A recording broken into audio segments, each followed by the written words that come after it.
여러분, 우리가 예수를 믿는 우리의 삶을 기독교라고 이야기를 합니다. 그런데 이 기독교의 핵심 메시지 중에 하나가 바로 은혜입니다. 은혜라는 것이 무엇이냐? 자격 없는 자에게 주어지는 선물입니다. 그런데 그 선물이 그저 보통 선물이 아니고 받을 수 없을 정도의 너무나 큰 가치를 가진 그런 선물. 그런데 자격 없는 자에게 주어지는 것. 이것이 바로 은혜입니다. 그런데 우리가 살아가는 이 세상에서는 이 은혜를 거의 잃어버렸습니다. 이 세상은 은혜를 잃어버린 세상입니다. 그 말은 세상을 살아가면서 우리가 은혜라고 하는 것을 경험하기가 참 어렵습니다. 왜냐? 대부분은 이렇습니다. 반드시 정당한 대가가 있어야 무언가를 얻을 수 있고 자격이 있어야 무언가를 얻을 수 있습니다. 점점 더 이 세상은 은혜와는 반대 방향으로 나아가고 있습니다. 이런 세상에 살다 보니까 성도들도 은혜라는 것이 무엇인지를 망각하고 살 때가 많습니다. 그런데 은혜를 잊어버리게 되면 영혼이 메말라 버리게 되고 교회도 메말라 버리게 됩니다.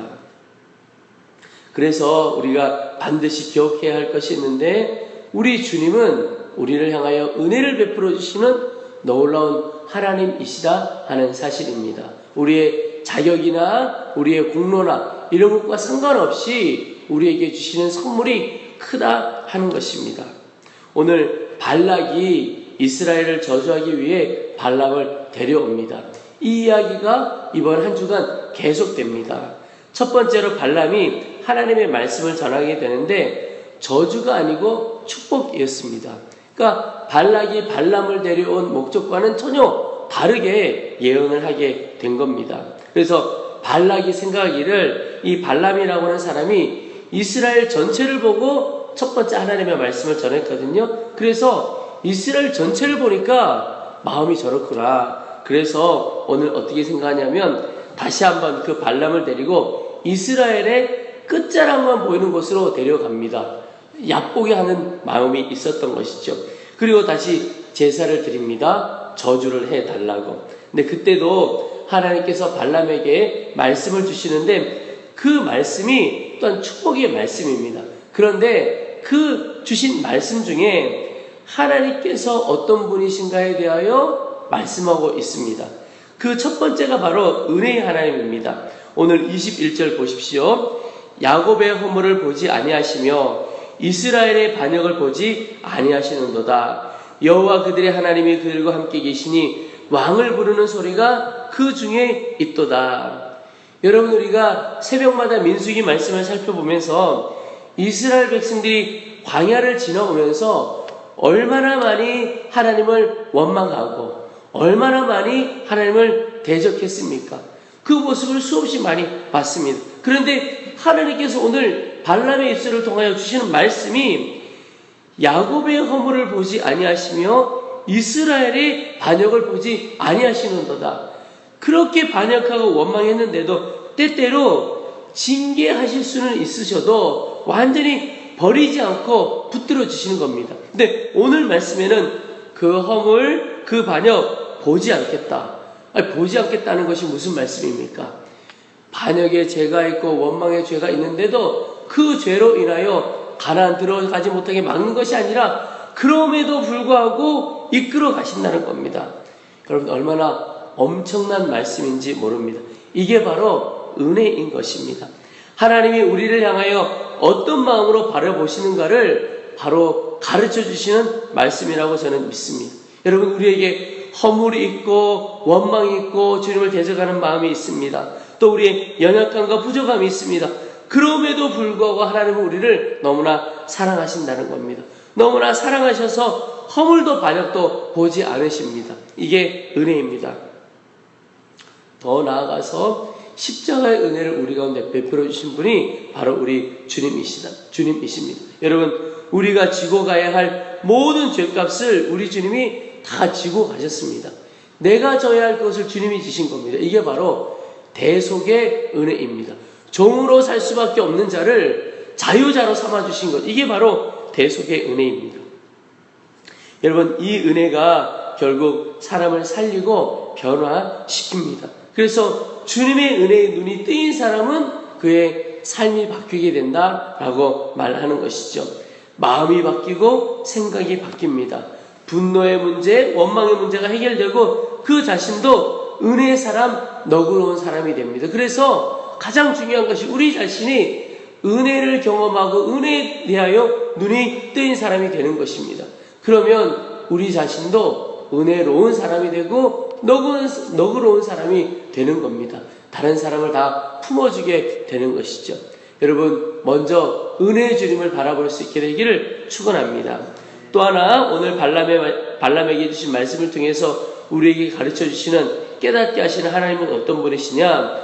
우리를 지키시는 하나님이십니다. 23절에 야곱을 해할 점술이 없고 이스라엘을 해할 복술이 없도다. 여러분, 이 말씀이 무슨 말씀이냐? 발람이 이스라엘을 저주하기를 원했지만 하나님은 이 발람이 오히려 이스라엘을 축복하게 하셨습니다. 근데 발락이 발람을 왜 데려왔냐?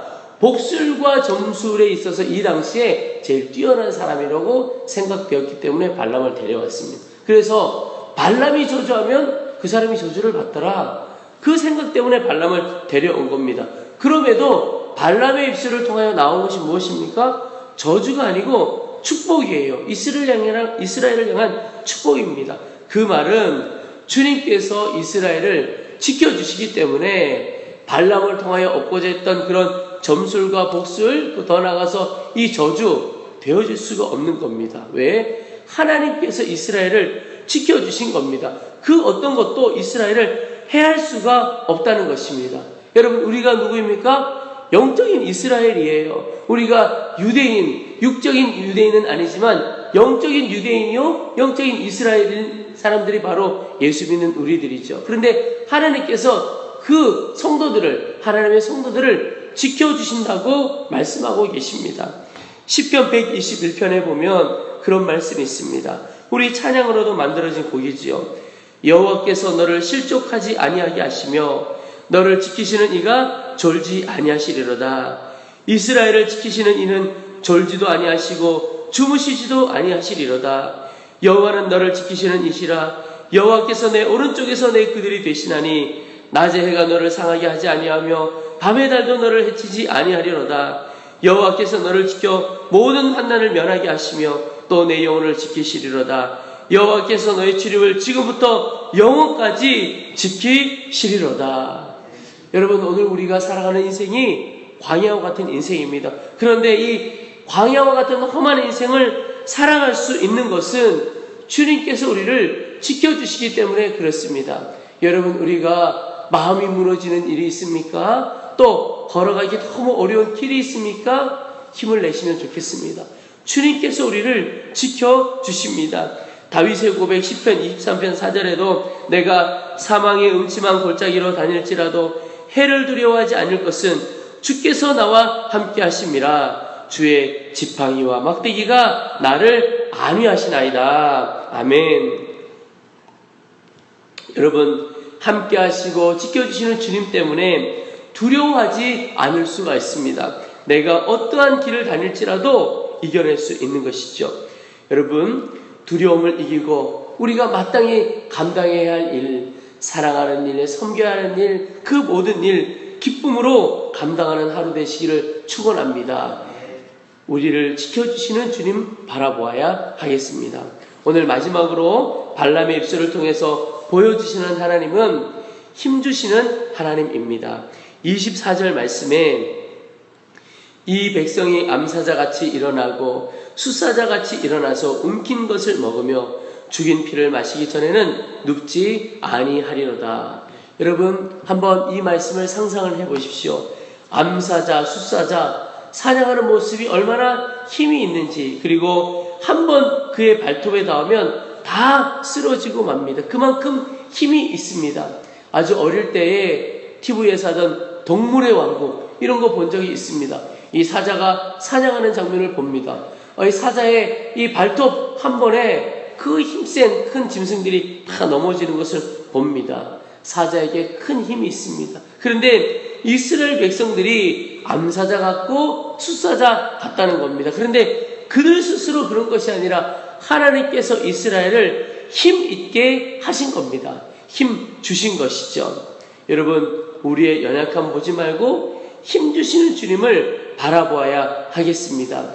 주님을 바라볼 때 능력 대신, 능력의 근원 되신 주님이 우리에게 힘을 주시고 주님 그분이 우리의 힘이 되시는 겁니다. 함께 하시는 주님이 힘이 되시는 거예요.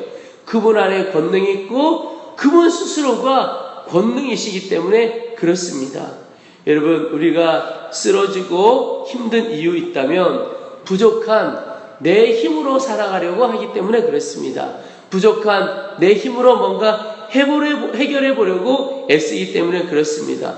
그러나 주님이 주시는 힘으로 모든 것을 감당할 수가 있는 것입니다. 내게 능력 주시는 자 안에서 내가 모든 것을 할 수 있다.